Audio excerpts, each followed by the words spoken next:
હું તમને આ પૂછવા માંગુ છું, જ્યારે તમે ખાસ કરીને યુટીઆઈ લાર્જ કેપ ફંડને જુઓ છો, ત્યારે તમારી વ્યૂહરચના શું અલગ બનાવે છે? આ વ્યવસાયોને ઓળખવામાં અને માલિકી રાખવામાં તમે શું અલગ કરો છો? યુટીઆઈ લાર્જ કેપનો મુખ્ય ભાગ એ છે કે કંપની પાસે સ્પર્ધાત્મક ફ્રેન્ચાઇઝી અથવા મોટ છે, અને અમે દરેક સેક્ટરમાં ટોચની 100 કંપનીઓ અથવા લાર્જ કેપ યુનિવર્સમાં કંપનીના મોટને ધ્યાનથી જોઈએ છીએ. અને આપણી પાસે ટોચની 100 કંપનીઓની બહાર પણ થોડું એક્સપોઝર છે, કારણ કે આદેશ મુજબ આપણે ટોચની 100 કંપનીઓમાં 80% વધુ રોકાણ કરવું જરૂરી છે, જ્યારે આપણે હજુ પણ કેટલીક મિડ અને સ્મોલ કેપ કંપનીઓના માલિક બની શકીએ છીએ. અભિગમ મોટાભાગે એકસરખો છે, ભલે તે લાર્જ, મિડ કે સ્મોલ માર્કેટ કેપિટલાઇઝેશન હોય. વિચાર એ છે કે એવી કંપનીઓને ઓળખવી કે જેમની પાસે કોઈ પ્રકારનું મોટ હોય, જે મૂર્ત હોઈ શકે, અમૂર્ત પણ. એમાં બ્રાન્ડ, ડિસ્ટ્રીબ્યુશન અથવા અનેક પ્રકારના મોટ હોઈ શકે છે, જે તેમને તેમના સ્પર્ધકોની સામે વધુ સારી રીતે મૂલ્ય સર્જવામાં મદદ કરે છે. એટલે જ તેમની બેલેન્સ શીટ વધુ મજબૂત હોય છે, તેમના રિટર્ન રેશિયો પણ વધુ સારા હોય છે અને તેઓ કુલ આરઓસી પેરામીટર્સ પર પણ સારી રીતે સ્કોર કરે છે. તો એ જ છે મુખ્ય બાબત. જો તમે આગળની સ્લાઇડ જુઓ તો આપણે મોટ વિશે વાત કરી રહ્યા છીએ. તો એ મૂર્ત હોય કે અમૂર્ત મોટ હોય, ગ્રાહક કંપનીઓના કેસમાં, બ્રાન્ડ એ છે જે ગ્રાહક સાથે સંવાદ સ્થાપે છે. રિકોલ એ જ છે જે તેમને બજાર હિસ્સાને જાળવી રાખવામાં અથવા તેમના બજાર હિસ્સાને સુધારવામાં સ્પષ્ટપણે મદદ કરે છે.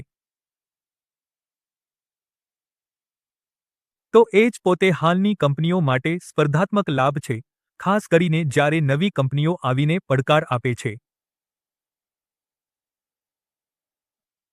આમ, કેટલાક એવા પેટન્ટ પણ હોય છે, જે સીધા કંપનીઓ અથવા પેરેન્ટ કંપનીઓ પાસે હોય છે, અથવા જેને આંતરરાષ્ટ્રીય સ્તરે લાવી શકાય છે અને આ એક પ્રકારની અલગ ઓળખનું કામ કરે છે. એ જ રીતે, ટેકનોલોજી પણ એક એવી વસ્તુ છે, જે મૂર્ત બાજુએ એક પ્રકારના મોટ જેવી છે.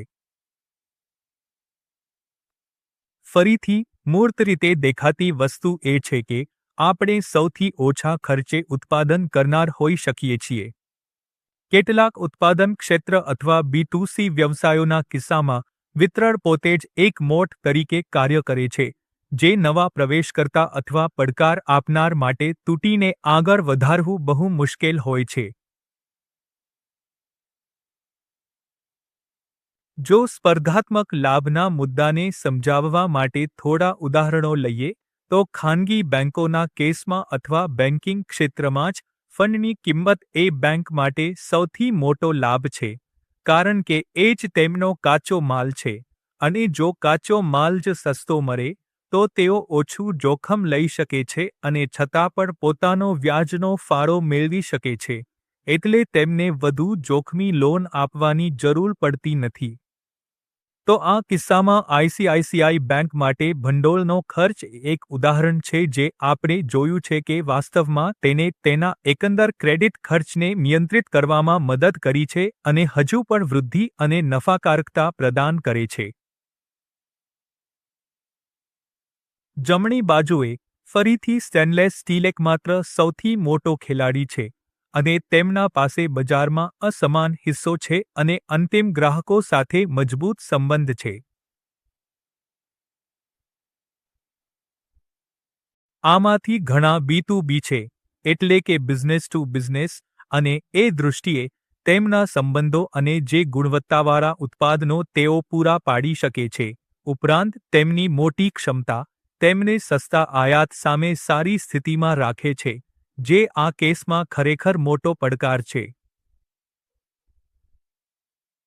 બીજા કેટલાક ઉદાહરણો છે, જેમ કે, મારો કહેવાનો અર્થ એ છે કે છૂટક વેચાણની દ્રષ્ટિએ, તે બધો ખર્ચ છે, જે મુખ્ય ધ્યાન કેન્દ્રિત કરે છે, અને અહીં આપણે મૂલ્ય છૂટક વેચાણમાં જોઈએ છીએ. આપણી પાસે એક કંપની છે જે સ્પષ્ટપણે વાર્ષિક ધોરણે કામગીરીનો ખર્ચ ઘટાડવા પર ધ્યાન કેન્દ્રિત કરે છે.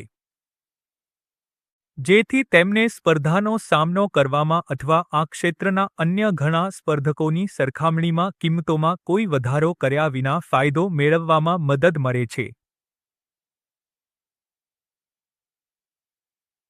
એટલે તેઓ ભાવ પર નહીં, પણ ખર્ચ પર ધ્યાન કેન્દ્રિત કરવાનો પ્રયાસ કરે છે. ફરીથી ટેલિકોમ એક એવું ક્ષેત્ર છે જ્યાં આપણે ભારે સ્પર્ધા જોઈ છે, પરંતુ મજબૂત બ્રાન્ડ, ગ્રાહક સંબંધો અને મજબૂત બેલેન્સ શીટે આ કંપનીને 2016-17માં જોયેલા પડકારજનક વાતાવરણમાંથી પસાર થવામાં મદદ કરી છે, જ્યારે કિંમતો લગભગ શૂન્ય થઈ ગઈ હતી. અને ત્યાંથી, આપણે જોયું છે કે ઘણા સ્પર્ધકો બહાર નીકળી ગયા છે, અને ટેલિકોમ ઓપરેટરોની સંખ્યા ઘટીને ફક્ત 4 થઈ ગઈ છે.